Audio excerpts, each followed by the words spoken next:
Sir ಹೇಳಿ ಯಾವಾಗ ಮಾಡ್ತೀರಾ ಪ್ರಮೋಷನ್? ನಿನ್ ಯಾಕೆ ಪ್ರಮೋಷನ್ ಮಾಡೋ ಸರ್? ನೀವ್ ನಂಗೆ ಮೆಸೇಜ್ ಮಾಡಿದ್ರಲ್ಲ ನಾಳೆ ಆಫೀಸ್ ಬೇಗ ಬಂದ್ಬಿಡು ಪ್ರಮೋಷನ್ ಇರುತ್ತೆ ಅಂತ. ಪರಮೇಶ್ ಇರ್ತಾರೆ ಸಿಇಒ, ನಿನ್ ಟೈಮ್ ಕರೆಕ್ಟ್ ಆಫೀಸ್ ಬರಕ್ ಹೇಳ್ತಾ ಇದ್ರು. ಮೆಸೇಜ್ ಓದಕ್ ಬರಲ್ಲ ಕೋಡಲ್ಲೇ. ನೀನ್ 10th ಪಾಸ್ ಆಗಿದ್ಯಾ ಇಲ್ವಾ ನೀನು?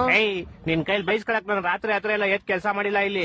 ರಾತ್ರಿ ಎಲ್ಲ ಎದ್ ಯಾವಾಗ ಮಾಡಿದ್ದು ಕೆಲಸ ನೀನು? ಅದೇ ಸರ್ ರಾತ್ರಿ ಎಲ್ಲ ಎದ್ದಿ ಕೆಲಸ ಮಾಡಿಲ್ಲ ಇಲ್ಲಿ ಅಂತ ಹೇಳಿದ್ ನಾನು. ನಿಮ್ಗೆ ಕಿವಿ ಸ್ವಲ್ಪ ಕ್ಯೂಡ್ ಅನ್ಸುತ್ತೆ. Shut up you idiot. ಒಂದು ಕೆಲಸ ನೆಟ್ಟಿಗೆ ಮಾಡಲ್ಲ ನೀನು. ಕ್ಲೈಂಟ್ಸ್ ಎಲ್ಲ ಬಂದ್ ಕಂಪ್ಲೇಂಟ್ ಮಾಡ್ತಾವ್ರ ನಿನ್ ಮೇಲೆ. ಏನಂತ ಕಂಪ್ಲೇಂಟ್ ಮಾಡ್ತಾವ್ರೆ? ಕರೆಕ್ಟ್ ಪ್ರಾಜೆಕ್ಟ್ ಕೊಡಲ್ಲ, ಬಾಯ್ ಬಂದಾಗ ಮಾತಾಡ್ತೀಯ ಕ್ಲೈಂಟ್ ಗಳ ಹತ್ರ. ನಾನೇನ್ ಮಾತಾಡ್ದೆ? ಕ್ಲೈಂಟ್ ಮೊನ್ನೆ ಗೂಬೆ ನನ್ ಮಗ ಅಂದಂತೆ. ಅದು ನಾನ್ ಅಂದಿಲ್ಲ ಸರ್, ನಾನ್ ಕೇಳಿದವ್ನ. ಗೂಬೆ ನನ್ ಮಗನೇನೋ ನೀನು ಅಂತ. ಅವ್ನ್ ಇಲ್ಲ ಅನ್ಬೇಕಾಯ್ತು. ಅವ್ನ್ ಸುಮ್ನೆ ನನ್ನೇ ಗುರಾಯಿಸ್ತವನೆ ಬೇವರ್ಸಿ ತರ. ಗೂಬೆ ನನ್ ಮಗ ತಾನೆ ಅವನು. ಇನ್ನೊಂತವ್ನಿದ್ರೆ ಆಫೀಸ್ ಉದ್ದ ನಂಗ್ ಬರೋ ಕೋಪಕ್ಕೆ ಇವಾಗಲೇ ನಿನ್ ಕೆಲ್ಸದಿಂದ ಓಡಿಸ್ಬಿಡ್ಲ ಅನ್ಸ್ತದೆ. ನಿಮ್ಮ ಅಪ್ಪ ಬಂದ್ರೆ ಓಡ್ಸಕ್ ಆಗಲ್ಲ ನಾನು.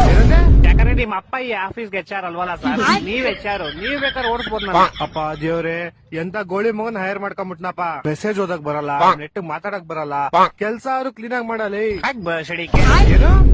ಓಕೆ ಬಾಸ್, ಓಕೆ ಅಂದೆ.